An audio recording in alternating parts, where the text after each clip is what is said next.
Assalamualaikum warahmatullahi wabarakatuh. Di sini saya Iin Emi Prastiwi akan menyampaikan pernyataan diri dosen dalam unjuk Tridharma Perguruan Tinggi PDD UKTPT bidang pengajaran. Saya Iin Emi Prastiwi, SESYME, dari Institut Teknologi Bisnis AAS Indonesia, Program Studi Ekonomi Syariah. Di sini saya akan menyampaikan outline pemaparan, yaitu di sini adalah mata kuliah Lab Management dan Perbankan Syariah. Dalam pemaparan kali ini mencakup metode DIA, Delivery, Interaction, dan Assessment. Pada saat ini saya juga akan menyampaikan tentang deskripsi mata kuliah, capaian pembelajaran mata kuliah atau CPMK, materi pembelajaran, metode pembelajaran, sistem penilaian atau teknik dan indikator, juga terakhir rekaman proses pembelajaran. Deskripsi mata kuliah Lab Management dan Perbankan Syariah di sini adalah merupakan mata kuliah semester Gasal semester 5 dengan kode EKI 323 yang bersifat wajib, bobot SKS 2 SKS dengan mata kuliah prasyarat dasar-dasar perbankan syariah. Latar belakang mata kuliah Lab Management dan Perbankan Syariah adalah mata kuliah ini bertujuan untuk memberikan bekal kemampuan kepada mahasiswa di lapangan kerja dalam menerapkan konsep operasional bank syariah. Topik khusus yang dibahas dalam materi Lab Management dan Perbankan Syariah di sini diantaranya tentang kegiatan operasional bank syariah secara umum, analisa dan praktek laporan keuangan bank syariah, praktek administrasi dan proses analisa pembiayaan bank syariah, juga pengenalan standarisasi personel perbankan syariah, praktikum menjadi teller dan customer service, serta membuat role play drama perbankan syariah. Di dalam praktikum manajemen dan perbankan syariah ini diharapkan mahasiswa dapat mengaplikasikan semua teori pendukung yang sudah diperoleh di mata kuliah sebelumnya, yaitu dasar-dasar bank syariah. Capaian pembelajaran mata kuliah Lab Management dan Perbankan Syariah adalah yang pertama, mahasiswa mampu memahami konsep dasar teori dan praktek pada bank syariah. Yang kedua, mahasiswa dapat mengidentifikasikan risiko manajemen dana pada perbankan syariah. Yang ketiga, mahasiswa mampu memahami bentuk service excellent yang ada pada bank syariah. Dan yang keempat, mahasiswa mampu menjalankan aplikasi software Bank Mini Syariah. Materi perkuliahan di sini ada 16 kali pertemuan, 2 diantaranya mencakup ujian tengah semester dan ujian akhir semester. Materinya diantaranya pertemuan pertama ada perkenalan, kesepakatan kontak belajar, serta pendahuluan mata kuliah. Kedua ada pengenalan manajemen operasional dasar bank syariah. Ketiga ada analisa laporan keuangan bank syariah. Keempat ada praktek membuat analisa laporan keuangan bank syariah. Kelima, ada administrasi dan proses pembiayaan bank syariah. Keenam, ada praktek administrasi dan proses pembiayaan bank syariah. Dan yang ketujuh, sebelum UTS ada review materi. Yang kesembilan, ada praktek aplikasi software dasar Bank Mini Syariah. 10, ada praktek aplikasi software Bank Mini Syariah lanjutan. 11, pengenalan standarisasi personel perbankan syariah. 12, praktikum menjadi teller. 13 praktikum menjadi customer service, ke-14 praktikum membuat role play perbankan syariah, dan yang ke-15 review materi sebelum pertemuan ke-16 ada ujian akhir semester. Buku referensi di sini ada utama dan pendukung. Buku referensi yang utama ada modul praktikum Lab Management dan Perbankan Syariah oleh saya sendiri, Iin Emi Prastiwi. Kemudian ada modul Lab Bank Mini Syariah oleh tim Sikesya ITB AAS Indonesia. Juga buku-buku referensi lainnya sebagai pendukung. Metode pembelajaran di sini adalah masih menggunakan metode daring, yaitu adalah sinkron dan asinkron. Sinkron di sini adalah mata kuliah tatap muka secara virtual Zoom. Sedangkan asinkron, di sini mata kuliah ini saya juga menggunakan 2 media. Yang pertama, Edlink ITB AAS Indonesia. untuk di sini mengupload soal UTS, UAS, materi pembelajaran, baik video maupun PowerPoint perkuliahan. Sedangkan yang lainnya saya menggunakan Google Classroom untuk diskusi. Di sini dalam contoh video ajar, saya akan menampilkan pertemuan kelima dan keenam. Saya gabung, di mana pertemuan kelima tentang administrasi dan proses pembiayaan bank syariah. Di sini adalah metode penyampaiannya berupa ceramah dulu, serta tanya jawab. Dilanjutkan pertemuan berikutnya adalah praktek analisa pembiayaan. Di sini adalah mahasiswa melakukan analisa, kemudian mempresentasikan. Bentuk pembelajarnya presentasi, diskusi, dan tanya jawab. Sistem dan pembobotan penilaian, serta indikator. Di sini saya menerapkan pembobotan yang pertama tentang partisipasi dan keaktifan mahasiswa sebesar 30%. Keaktifan di sini meliputi menjawab kuis, bertanya terhadap materi, membantu memberikan solusi dari studi kasus yang dibawakan. Kemudian yang kedua adalah terhadap tugas, baik individu maupun kelompok dengan bobot 30%. Karena mata kuliah ini adalah sebagian besar berbasis praktek. Kemudian ujian tengah semester sebesar 20% dan ujian akhir semester sebesar 20%, di mana kehadiran mahasiswa minimal 75% atau 11 kali hadir pertemuan perkuliahan. Indikator di sini adalah mahasiswa dianggap tuntas dalam mata kuliah Lab Manajemen dan Perbankan Syariah apabila mahasiswa mampu mencapai indikator capaian pembelajaran dari setiap pertemuan dengan skor 70%. Berikut video ajar yang akan saya tampilkan.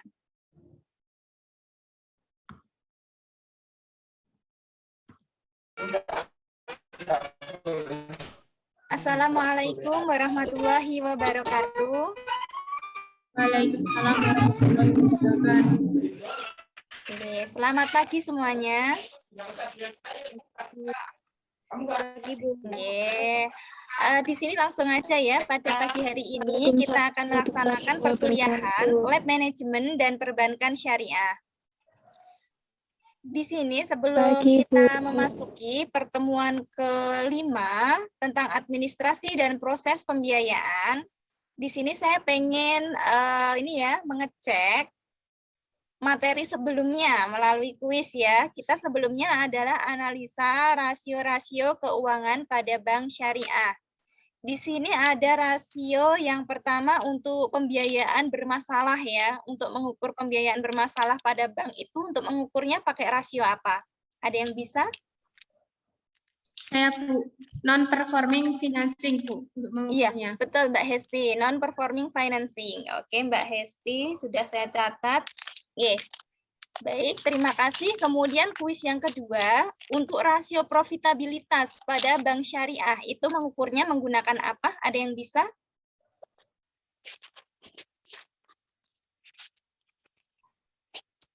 Saya Bu Iin. Siapa? Oh iya, Mbak Ayu. Silahkan Mbak Ayu. Profitabilitas.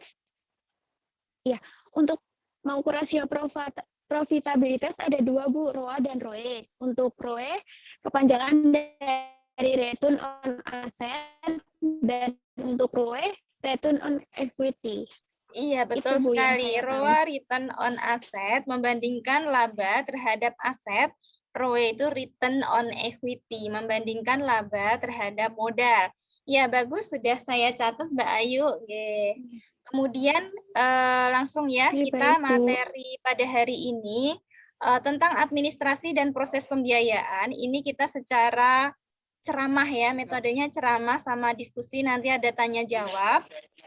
Prakteknya itu di pertemuan berikutnya tentang praktek analisa pembiayaan. Namun untuk praktek berikutnya akan saya jelaskan pada hari ini. Langsung saja di sini.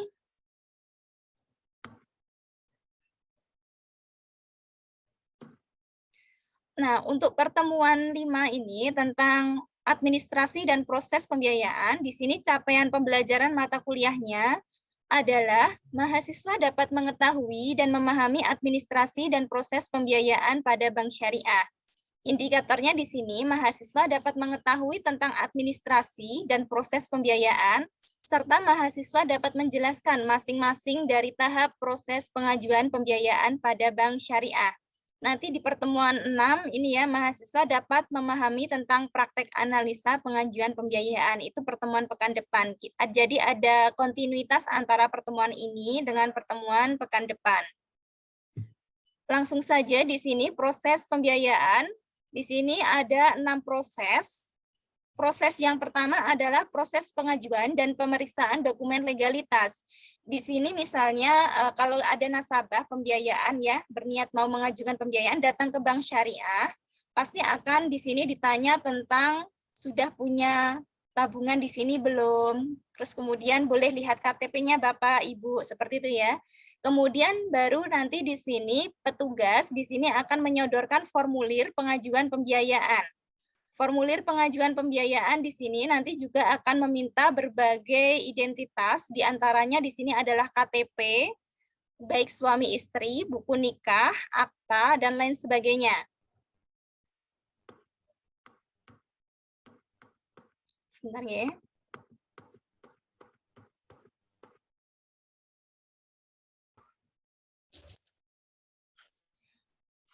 Baik, ini ya saya lanjutkan. Di sini adalah contoh formulir pengajuan pembiayaan. Nanti petugas akan menyodorkan formulir ini ya. Nah, di sini ada menanyakan nama, identitas KTP, kemudian menanyakan alamat, kemudian penghasilan tambahan, kebutuhan per bulan, dan ya juga menanyakan tentang nanti apa yang akan menjadi jaminan ya, jaminan dalam pengajuan pembiayaan. Biasanya ada ini ya, ada sertifikat tanah atau sertifikat kendaraan baik motor ataupun mobil dan lain sebagainya. Ya itu, kemudian kita lanjut.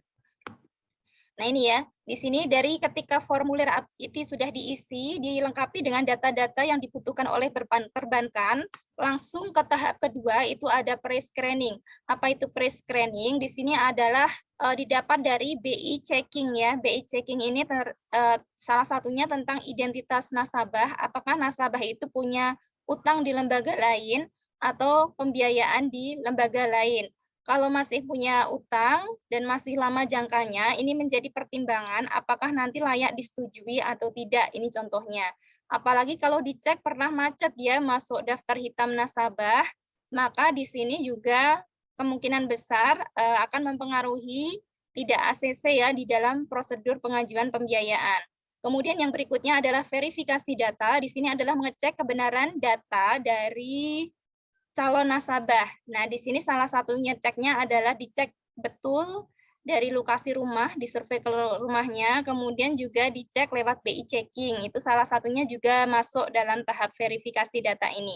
Jadi semua dokumen itu dicek kebenarannya termasuk lokasi usaha dan lain sebagainya. Kemudian yang keempat di sini adalah analisa pembiayaan. Di sini biasanya kita mengenal ada istilah 5C. Di sini karakter itu tentang sifat, kebiasaan, kejujuran dari nasabah. Ini bisa dilihat dari saat nasabah tersebut tanya jawab di datang ke bank bisa, kemudian atau juga informasi lain, misalnya dari pihak ketiga, misalnya ada yang mengenal dari nasabah tersebut. Nah, nanti bisa dapat informasi dari pihak ketiga. Kemudian ada capacity, ini kemampuan mengembalikan pembayaran angsuran, ya, biasanya dilihat dari gaji. Kemudian capital, di sini adalah biasanya dilihat dari laporan laba rugi neraca dari usaha calon nasabah tersebut. Kalau di sini nasabahnya itu berupa ini ya, tidak memiliki usaha atau hanya karyawan swasta, biasanya ini juga tidak dicek. Kemudian ada kolateral atau jaminan. Di sini jaminan ini menjadikan hal yang termasuk penting ya. Di sini jaminan berdasarkan informasi dari praktisi perbankan itu adalah sekitar 80% dari nilai taksiran jaminan. Misalnya di sini jaminannya mobil Avanza tahun 2016 itu 100 juta, ditaksir 100 juta, maka nanti maksimal pengajuan pembiayaan itu 80%-nya itu 80 juta. Kemudian ada condition. Condition ini adalah usaha nasabah atau hal-hal lain yang misalnya kondisi ekonomi Indonesia. Misalnya di sini saat kemarin pandemi COVID itu orang cenderung lebih kesulitan ekonomi, sehingga dari sisi ACC pembiayaan pun juga diminimalisir dari pihak perbankan ya, karena ada resiko macet itu lebih besar di masa pandemi COVID kemarin. Kemudian di sini tahap ke-6 adalah ketika proses 1, 2, 3, 4 itu dinilai bagus, kemudian ada proses persetujuan. Ketika persetujuan ini, nasabah akan melakukan pencairan dana ya. Di sini nasabah itu istilahnya diberi memo untuk layak disetujui pengajuan pembiayaannya, kemudian dibuatkan akad pembiayaan, dan setelah itu nasabah bisa mengambilkan dana pengajuan pembiayaan di teller atau di kasir. Kemudian yang berikutnya di sini adalah pengawasan dan maintenance. Pengawasan di sini adalah monitoring ya, monitoring salah satunya di sini penggunaan uang itu untuk kebenaran sesuai di akad pembiayaan ataukah tidak. Kemudian juga pengawasan dari sisi angsuran apakah masuk kategori lancar atau diragukan atau macet. Nah, ini dipantau ya, dipantau tentang riwayat angsuran nasabah ya, diawasi. Nah, seperti itulah tadi tahap-tahap pengajuan pembiayaan. Di sini saya akan menyampaikan contoh ya, contoh pengajuan pembiayaan dan teknik analisanya. Di sini adalah nama misalnya Mas Warsidi. Pengajuan misalnya di sini 60 juta untuk keperluan biaya pernikahan. Nah, Mas Warsidi ini memiliki jaminan itu berupa sertifikat tanah yang ditaksir itu 100 juta. Di sini Mas Warsidi mengajukan pembiayaan jangka waktunya 3 tahun atau 36 bulan. Di sini Mas Warsidi merupakan seorang karyawan tetap PT ABC Berkah. Gajinya 2.500.000 ya, belum menikah, kemudian tinggal bersama orang tua sehingga kebutuhan hidupnya tidak banyak, misalnya 500.000 per bulan.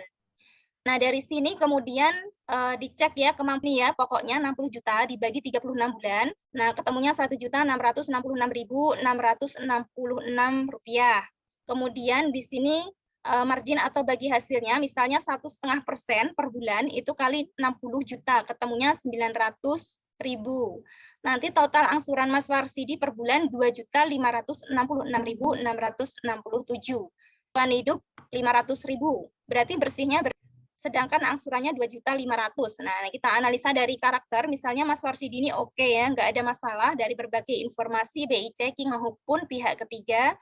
Capital, di sini tidak ada hubungannya dengan usaha.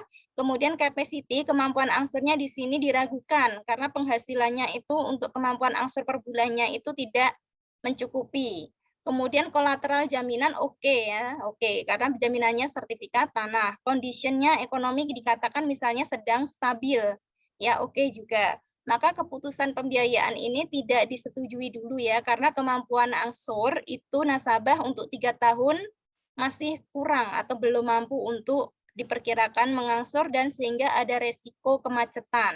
Itu contoh analisa pembiayaannya. Nah, di sini besok di pertemuan berikutnya, di sini mahasiswa ya, mahasiswa di sini akan mengisi formulir pembiayaan yang akan diproses ya, seakan sedang proses pengajuan pembiayaan. Formulirnya mana? Itu kemarin saya Bu Iin sudah membagikan modul ya, di modul itu di lampiran ada formulir pengajuan pembiayaan, itu diisi.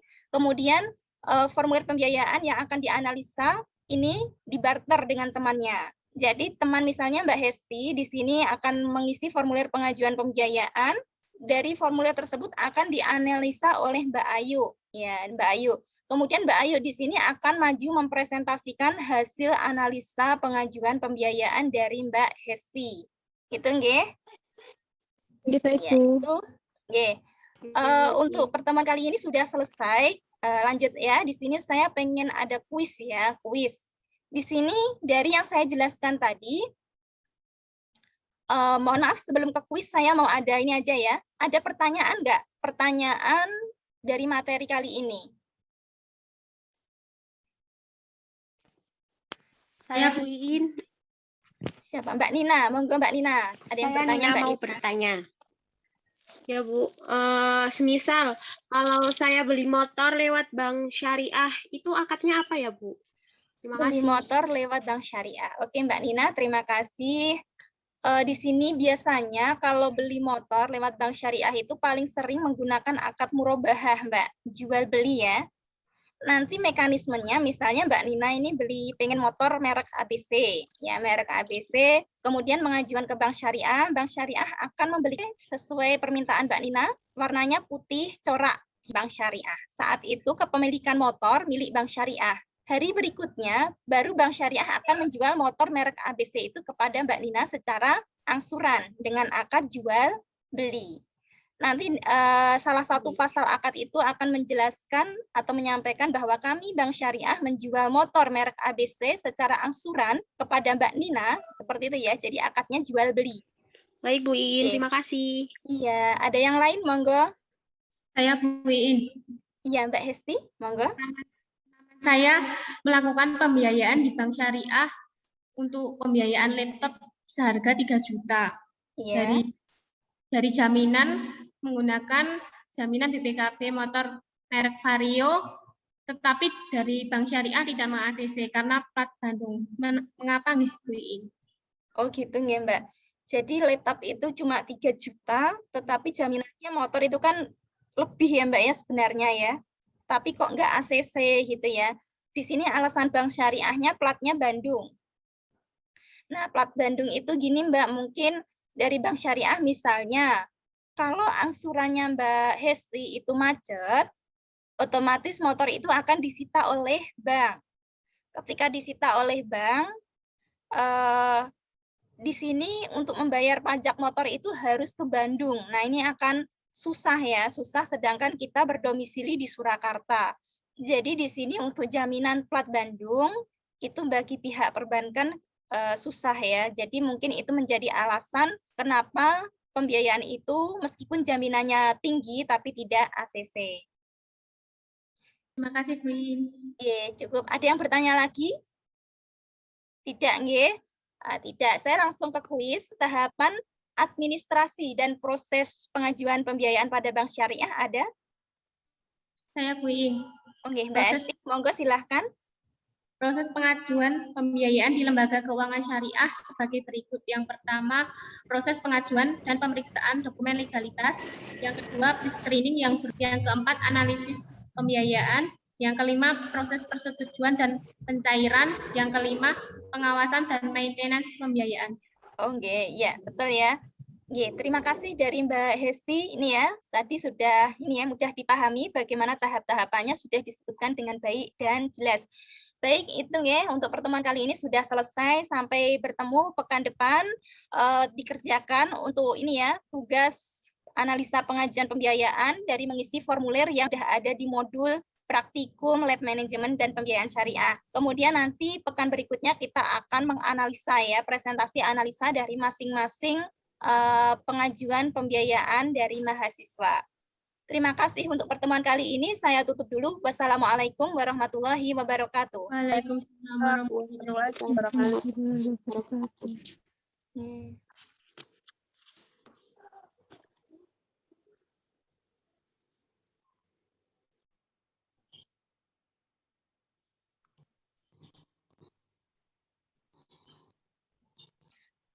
Assalamualaikum warahmatullahi wabarakatuh.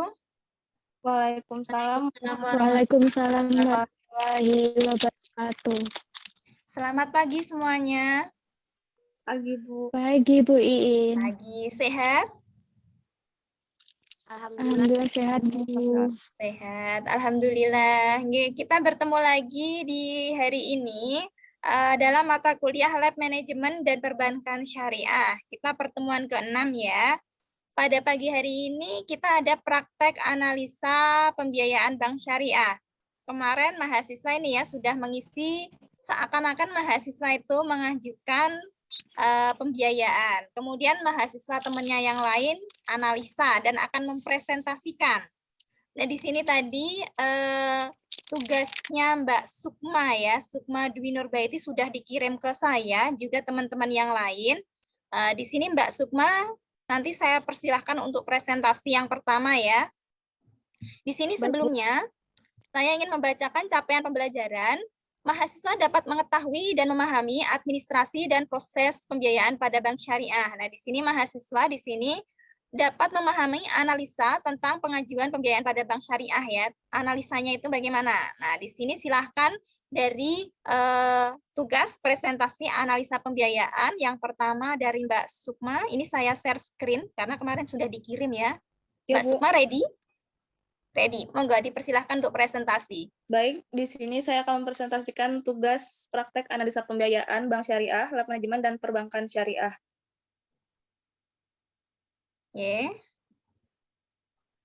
Data nasabahnya Arianto, pengajuannya itu 7 juta, biaya sekolah, gajinya 1.700.000, kemudian ada kebutuhan per bulan 500.000, jaminannya BPKB Motor tahun 2005, ditaksir harganya 3 juta. Ini untuk 2 tahun angsuran, persentase 2 tahun 2,2% per bulan, menambah modal.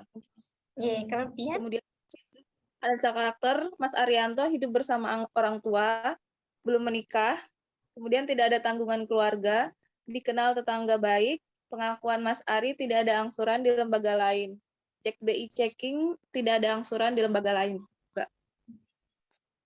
Kemudian analisa dari sisi kemampuan angsur, menghitung kemampuan angsuran, batas atas, batas hasil, bagi hasil 2,2% 4.291.666. Kemudian total angsurannya 154.000 ditambah 291.666, yaitu 455.666 per bulan. Kemudian nasabah setuju angsuran per bulan 455.666 per bulannya. Gajinya 1.700.000 dikurangi 500.000, yaitu 1.200.000 itu bersihnya. Artinya Mas Arianto mampu dalam mengangsur angsuran per bulan. Tidak ada tanggungan anak maupun orang tua. Dari sisi kemampuan angsuran, mampu mengangsur. Kemudian analisa kolateral, dari sisi jaminan, taksirannya 3 juta, pengajuannya 7 juta, dan tidak lolos dari sisi jaminan. Maksimal pengajuan pembiayaan 20% dikali taksiran jaminan. Maksimal pengajuan pembiayaan 20% dikali 3 juta sama dengan 600.000. Jadi Mas Arianto maksimal pengajuan pembiayaan itu 600.000. Kemudian kesimpulan itu tidak di ACC atau tidak disetujui karena jaminannya kurang. Jaminannya kurang ya Mbak ya. Jadi dari Mas Arianto. Tadi kayaknya ada sedikit kesalahan ya Mbak ya. Maksimal pengajuan pembiayaan itu 80% ya. Nah ini saya koreksi Mbak. Ini 80%. Kemudian meskipun 80% ya. 80%-nya ini berapa ya? Saya hitung dulu.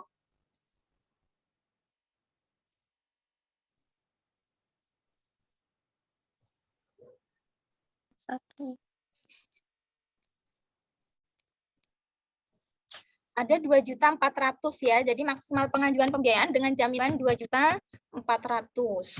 Jadi jaminannya sangat kurang ya. Pengajuannya 7 juta.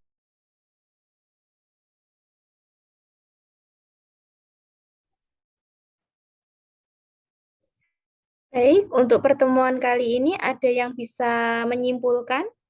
Monggo. Oke, Mas Heri. Monggo Mas Heri.